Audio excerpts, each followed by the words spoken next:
আছে? তো আজকে চলে এসেছি নতুন একটা রেসিপি নিয়ে।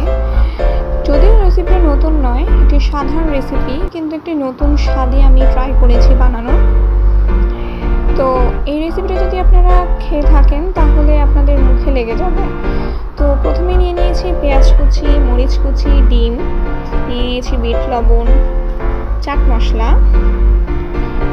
এরপরে আমি নিয়ে নিয়েছি সয়া সস সজীব ব্র্যান্ডের, নিয়ে নিয়েছি রাঁধুনি গুঁড়ো মশলা। এরপরে আমি প্যানে তেল দিয়ে দিচ্ছি। আমি সবসময় সর্ষের তেলটা ইউজ করারই চেষ্টা করি, কারণ এটা আমাদের স্বাস্থ্যের জন্য অনেক ভালো।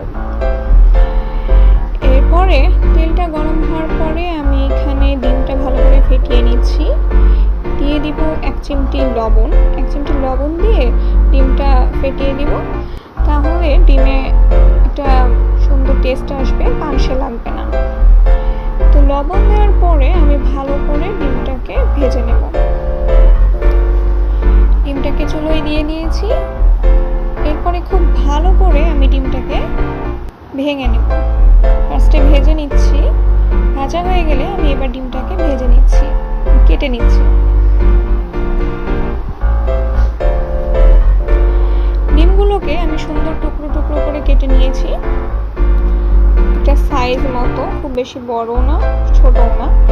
এবার আমি একটা বাটিতে আলাদা করে তুলে নিচ্ছি। এইবার আমি একটা বাটি নিয়ে নিয়েছি, এখানে দিয়ে দিচ্ছি 2 চামচ সয়া সস। এরপরে দিয়ে দিচ্ছি 1 চা চামচ মরিচ গুঁড়ো, 1 চা চামচ ধনে গুঁড়ো এবং 1 চা চামচ হলুদ গুঁড়ো। দিয়ে দিচ্ছি বিট লবণ, তার আগে দিয়েছি চিনি, তারপরে দিয়েছি লবণ স্বাদ মতো। এরপরে দিয়েছি বিট লবণ, দিয়ে দিচ্ছি চাট মশলা। এইবার দিয়ে দিচ্ছি রাঁধুনি গুঁড়ো মশলা। এবার সব মিশ্রণগুলোকে আমি খুব ভালো করে নেড়ে নেব। কিন্তু নাড়তে নাড়তে আমি এখানে একটু সয়া সস অ্যাড করেছি, বিকজ মিশ্রণটা অনেক ঘন হয়ে গেছিল। এখানে আমি কোনো টমেটো সস অ্যাড করিনি। খুব ভালোভাবে নাড়াচাড়া করার পর এই যে কনসিস্টেন্সিটা ভালোভাবে দেখুন, খুব বেশি ঘনও না আবার পাতলাও না। দিয়ে দিচ্ছি সামান্য কিছুটা লেবুর রস, টক ঝাল মিষ্টি ভাইব আসবে, খেতেই মজা লাগবে। আর এই মশলাটা তৈরি করার জন্যই আমার নুডলসটা এত ভাইরাল। তো আবার দিয়ে দিচ্ছি সর্ষের তেল, দিয়ে দিলাম পেঁয়াজ কুচি, আমি কিউব করে কেটে নিয়েছি। পেঁয়াজটাকে আলতো হাতে নেড়ে দেব, খুব বেশি ভাজবো না, হালকা হাতে নেড়ে পেঁয়াজটা যখন নরম হয়ে আসবে তখন দিয়ে দিব মরিচ কুচি। মরিচটাও কিন্তু একদম ভেজে কালো করে দেব না, হালকা সবুজ সবুজ করে ভাজবো। পেঁয়াজ মরিচ নরম হয়ে আসলে দিয়ে দিব কিছুটা পানি। পানিটা দিয়ে আমি ভালো করে মশলাটাকে কষিয়ে নেব। আমি ভালো করে নেড়ে নিচ্ছি। নাড়াচাড়া করার পর আমি এখানে দিয়ে দিচ্ছি ডিমগুলো, আগে থেকে যে ডিমগুলো ভেজে রেখেছিলাম।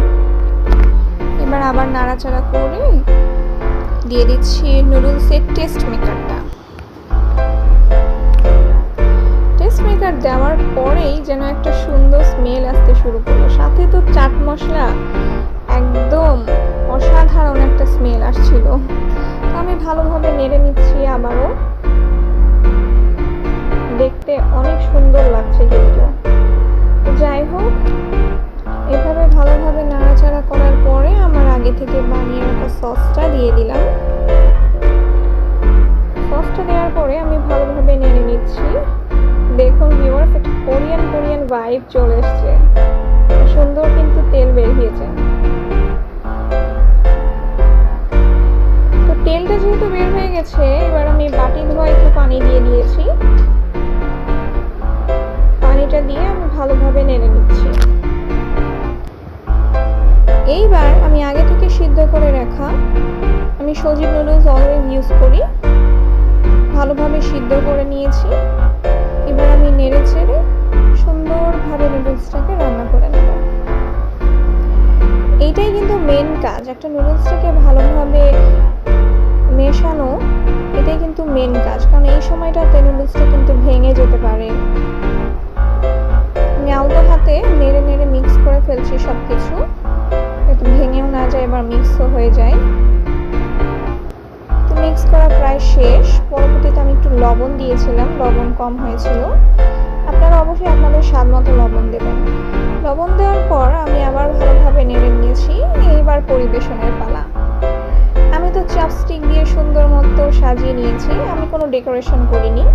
খুব সহজভাবে সাধারণ উপায়ে ঘরে থাকা উপকরণ দিয়ে বানানোর চেষ্টা করেছি। আশা করি আপনাদের সবার ভালো লাগবে। তো আমার চ্যানেলে আমি যেহেতু নতুন, আমার ভিডিও সবাই দেখবেন এবং কোনো ভুল ত্রুটি হলে অবশ্যই ক্ষমার দৃষ্টিতে দেখবেন এবং লাইক, কমেন্ট